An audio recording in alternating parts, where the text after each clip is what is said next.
స్వస్థతశాల ఇది నా యేసు నివసించశాల.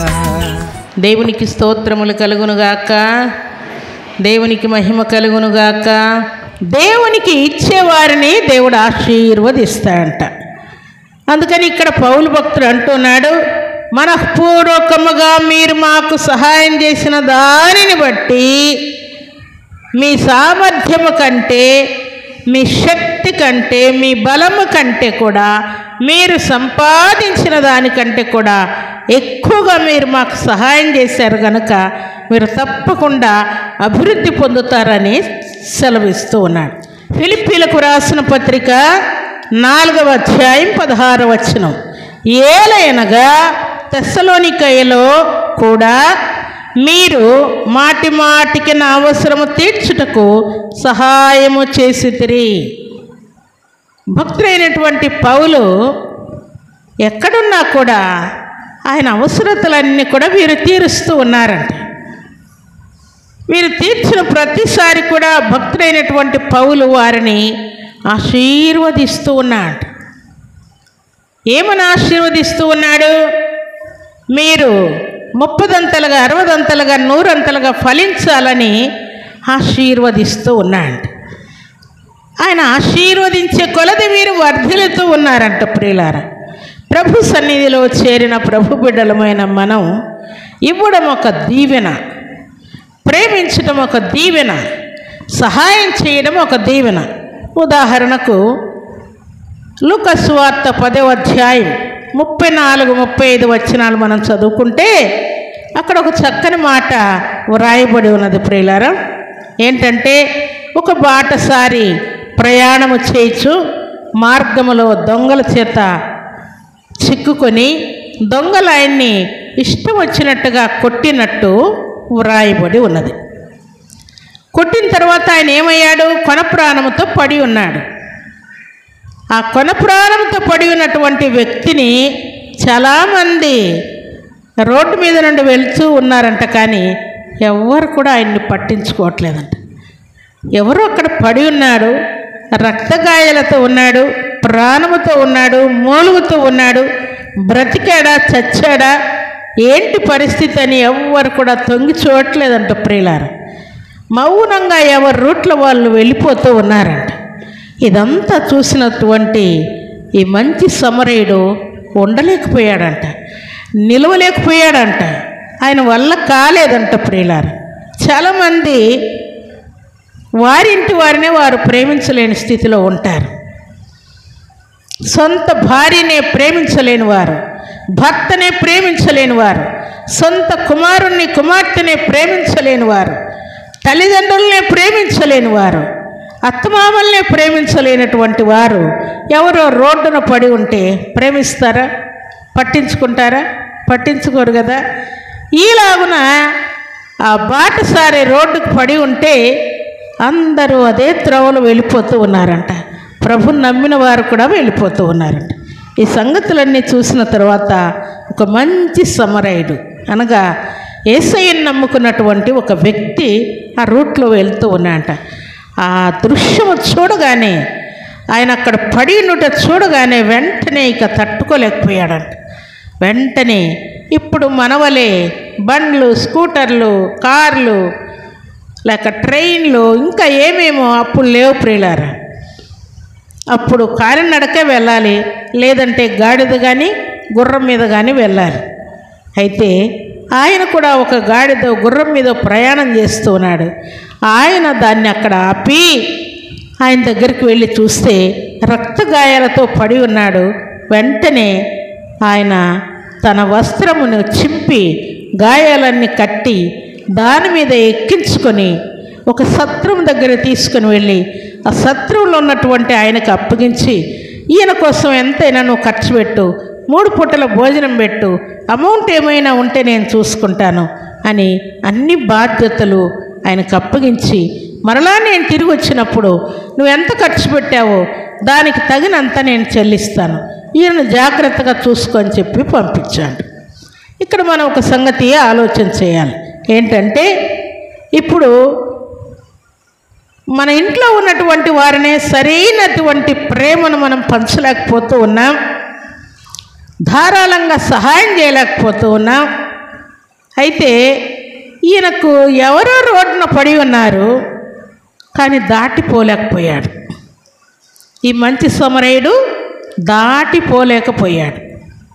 ఎందుకు అని అంటే దేవుని యొక్క ప్రేమ ఆయన హృదయంలో ఉన్నది కనుక ఇక వల్ల కాలేదు. ప్రియులారు, ప్రభు సన్నిధిలో చేరిన ప్రభు బిడ్డలమైన మనం ఈ మాట జ్ఞాపకం చేసుకుంటే చాలాసార్లు మనకు ధారాళముగా ఇచ్చేటువంటి స్వభావం, సహాయం చేసేటువంటి స్వభావం, దయ చూపించేటువంటి స్వభావం మన వలన మనకు రాదు ప్రియులారు.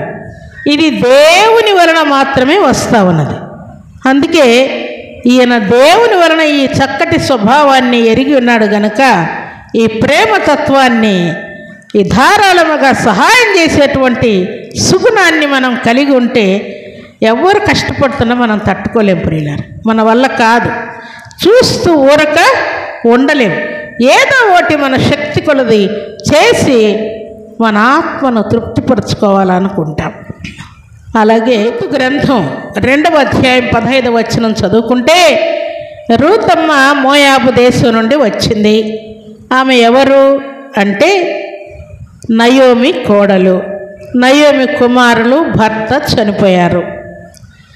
ఈమె మాత్రమే నయం వెంట వచ్చేసింది. రూతమ్మ నయం వెంట రావడానికి నయం దగ్గర డబ్బు కానీ, వెండి కానీ, బంగారు కానీ, ఇల్లు కానీ, పొలాలు కానీ, స్థలాలు కానీ ఇంకేమైనా ఉన్నాయా ప్రియులారా? ఏమీ లేవు కదా. ఏమీ లేకపోయినా కూడా ఏమంటా ఉన్నది? నీ దేవుడే నా దేవుడు, నీ జనమే నా జనము, నువ్వెక్కడుంటావో నేను అక్కడ ఉంటాను, మరణము తప్ప మరేది నిన్ను నన్ను ఎడబాయకుండానుగాక అంటా ఉన్నది. మోయాబు దేశంలో ఈమె అన్యురాలుగా ఉన్నది ప్రియులారా. కానీ నయోమికి కోడలైన తర్వాత వెంటనే ఆమె తత్వం అంతా మార్చుకున్నది. నయోమి యొక్క ప్రార్థనను, భక్తిని, విశ్వాసాన్ని కనిపెట్టింది. వెంటనే నయం వెంట రావడానికి ప్లాన్ చేసుకొని వచ్చేసింది. అయితే ఇక్కడికి వచ్చిన తర్వాత రూతమ్మ బోయేజు పొలంలో అడుగు పెట్టగానే బోయేజు దయ చూపిస్తున్నాడు. ఆమె విధవరాలని దయ చూపిస్తూ ఉన్నాడు. పరాయి దేశం నుండి వచ్చిందని దయ చూపిస్తున్నాడు. పేదరాలని దయ చూపిస్తూ ఉన్నాడు. ఈమె కూడా బోయేజుకి ఏమైనా బంధువు అంటే ఏం కాదు ప్రియులారు, అసలు ఎవరో తెలియనటువంటి పరిస్థితి. కానీ నయోమి మాత్రమే వారికి పరిచయముగా ఉన్నది. ఆయనలో ఉన్నటువంటి ప్రేమతత్వం ఏంటి అని అంటే ఇతరులకు సహాయం చేసేటువంటి విస్తారమైనటువంటి సుగుణాన్ని ఆయన కలిగి ఉన్నాడంట.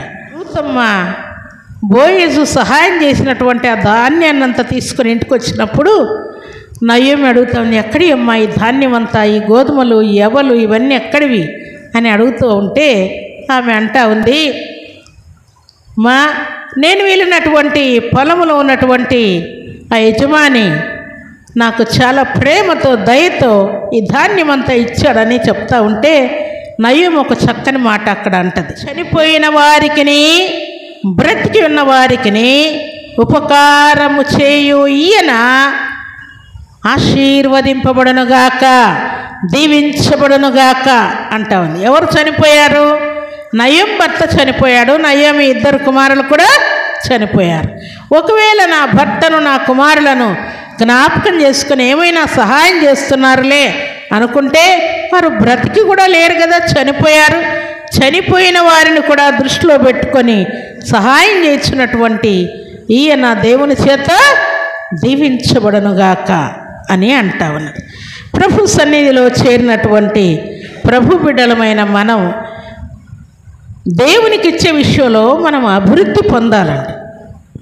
దేవునికి ఇస్తే నేను దీవించబడతాను, దేవుడు 30 60 100 నాకు సహాయం చేస్తాడు అనేటువంటి పరిపూర్ణ విశ్వాసముతో ధారాళముగా భక్తి కలిగిన వారందరూ కూడా ఈ పని చేశారు ప్రియులారు.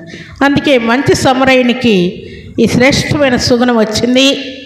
అలాగే బోయజు కూడా ఈ శ్రేష్టమైన సుగుణం వచ్చింది కనుకనే రూతమ్మకు సహాయం చేస్తున్నాడు. బాటసారికి మంచి సమరేయుడు సహాయం చేస్తున్నాడు. అక్కడ ఉన్నటువంటి సంఘ సభ్యులు భక్తులైనటువంటి పౌలుకు కూడా ఆయన కొరతలన్నీ తీర్చి సహాయం చేయడానికి పూనుకుంటూ ఉన్నారు. ఇవన్నీ కూడా దేవుని నుండి మాత్రమే వస్తాయి ప్రియులారా. దేవునికి ఇచ్చటం వలన నేను దీవించబడతాను,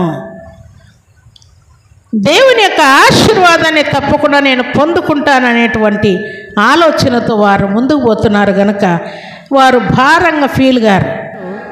సామర్థ్యము కంటే మించినటువంటి అమౌంట్ ఇచ్చినట్టు మొదటి మాటలో చదువుకున్నాం. భక్తులైనటువంటి పేతురు ప్రకటించినట్లుగా వారందరూ ఇలాగ చేయగా అపోస్తల కార్యం 4వ అధ్యాయం 36, 37 వచనాల్లో బర్నబా అనేటువంటి ఒక విశ్వాసి పేతురు మాట చెవున పడగానే ఆయన ఏం చేశాడంట, ఆయనకున్నట్టుగా మిగులా భూమి గలవాడై ఉన్నాడంట. ఆ భూమిని అంతా ఆయన అమ్మి పేతురు పాదముల యొద్ద తెచ్చిపెట్టినట్టు అక్కడ వ్రాయబడి ఉన్నది ప్రియులారా. ఈయనేమో త్యాగపూరితమైనటువంటి భక్తిని కనపరిచి జీవంగల దేవునికి కుమారుడైపోయాడు. వీరేమో అపవాదికి చోటిచ్చి ప్రాణాలు కోల్పోయారు. దేవుని సన్నిధిలో చేరిన దేవుని ప్రజలమైన మన జీవితాల్లో కూడా అననీయ సప్పీరా వంటి స్వభావమైనా మనకుంటుంది, లేదంటే బర్నబాను పోలైనా మనం నడుచుకుంటాం.